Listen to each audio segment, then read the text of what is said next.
चलिए भोपाल से जुड़ी एक और खबर का रुख कर लेते हैं, जहां विश्व रेडियोलॉजिस्ट दिवस के इस मौके पर वरिष्ठ radiologist doctor Bhupendra Amrute, assistant professor RKDF medical college ने बताया है, आधुनिक चिकित्सा विज्ञान में रेडियो डायग्नोस्टिक इलाज और रोगों की रोकथाम दोनों में अहम योगदान दे रही है।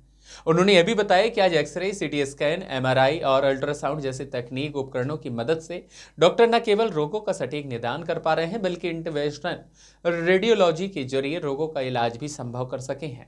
डॉक्टर भूपेंद्र अमृते ने अपील की है कि प्रिवेंटिव रेडियोलॉजी को अपनाएं और समय समय पर रेडियोलॉजिकल जांचों से अपनी सेहत का भी ध्यान रखें। भोपाल से संवाददाता एमजी सरवर की खास रिपोर्ट। अगर देखा जाए, पहले रेडियोलॉजी जैसे एक्सरे कहते थे तो सिर्फ रेडियोलॉजी से मतलब एक्सरे तक सीमित था, लेकिन जिस तरह से एडवांसमेंट हुआ है डायग्नोस्टिक्स फील्ड में, उसमें रेडियोलॉजी में बहुत सारे चेंजेज आए हैं। बी है with us doctor Bhupendra Amrute, 2023 batch pass out of MD in radiologist and professor RKDF.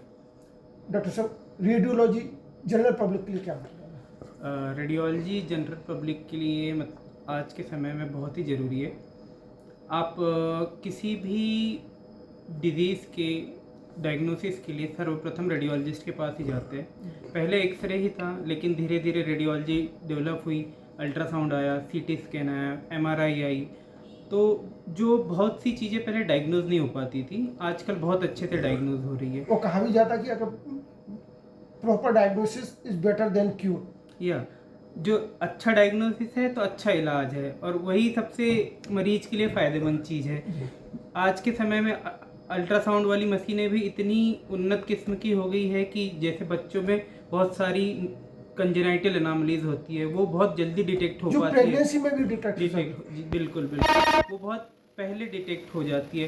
पहले के समय में इतनी एडवांस मशीनें नहीं थी जो अच्छे से वो डेवलप कर पाए। इसके कारण कई बार जैसे बच्चे जो है आनुवांशिक विकृति के साथ पैदा होते थे, लेकिन आज के समय में विज्ञान इतना आगे है, मशीनें इतनी वो है और एजुकेशन इतना हो गया कि हम बहुत सारी बीमारियां जन्म के प्रेगनेंसी के दौरान ही पकड़ पाते, जिससे वो टाइमली मैनेज हो पाते हैं। इसके साथ ही जो रेडियोलॉजी अब एक नया इंटरनेशनल रेडियोलॉजिस्ट चला है जो डायग्नोस्टिक के अलावा ट्रीटमेंट भी दे रहा है। रेडियोलॉजी अब पहले as a radiology diagnostic branch थी, लेकिन अब वो एज अ ट्रीटमेंट पार्ट में भी हम एक्सपांड कर रहे हैं। तो मिनिमली किसी भी चीज़ से, इन्वेजन से, हम एक पिन होल के थ्रू ही बड़ी बड़ी बीमारियां, जैसे लीवर का कैंसर है, प्रोस्टेट बढ़ गई है, उसका इलाज है, लीवर में पस जमा हो गया, उसका इलाज है, वेरिकोज वेन्स है, बहुत सारे ऐसे, ब्रेन में कई बार थक्का जम जाता है, उसको रिट्रीव कर पाते हैं, एन्यूरिज्म की कॉइलिंग वगैरह, स्टेंटिंग वगैरह हो पाती है। तो ये बहुत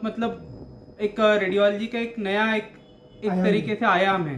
क्योंकि देखा जिस तरह से रेडियोलॉजी हुआ और एडवांसमेंट तो हो रहा है, लेकिन इसके साथ भी वो जनरल पब्लिक के लिए एफोर्डेबल भी हो, तो उसमें हमें लगता है जो गवर्नमेंट ऑफ इंडिया की आयुष्मान योजना वगैरह, उसने भी काफ़ी सपोर्ट किया। हाँ बिल्कुल, मरीजों का बहुत सारा इलाज और डायग्नोसिस आज के समय में आयुष्मान के अंदर कवर्ड है, चाहे वो डायग्नोस्टिक सर्विसेज हो या इंटरवेंशनल सर्विसेज हो, जिसके कारण मरीजों को बहुत फायदा हुआ है। जो एडवांसमेंट हुआ है टेक्नोलॉजी का, वो सोसाइटी के सभी तबके को हासिल हो पा रहा है उससे इलाज। बिल्कुल बिल्कुल, जो आयुष्मान है उसके अंदर बहुत सारे पैकेजेस कवर होते, तो मुख्यतः जो प्रमुखतः जांचें, सीटी, एमआरआई है, अल्ट्रासाउंड है और इंटरवेंशनल के पैकेजेस है, वो सब कवर हो रहे हैं। इंटरवेंशन के अलावा एक प्रिवेंटिव रेडियोलॉजिस्ट भी होता कि चूंकि आजकल जिस तरह की लाइफ स्टाइल आ गई, लोगों को बीमारी का पता नहीं चलता है, तो कुछ इस तरह का भी कुछ चेकअप के जरिए हम अर्ली इस तरह का करते रहे। एक्चुअली इसका सबसे अच्छा एग्जांपल मेमोग्राफी है, डिजिटल मेमोग्राफी, जो ब्रेस्ट के लिए होता है। तो जो 45 साल से अधिक उम्र की फीमेल्स होती है,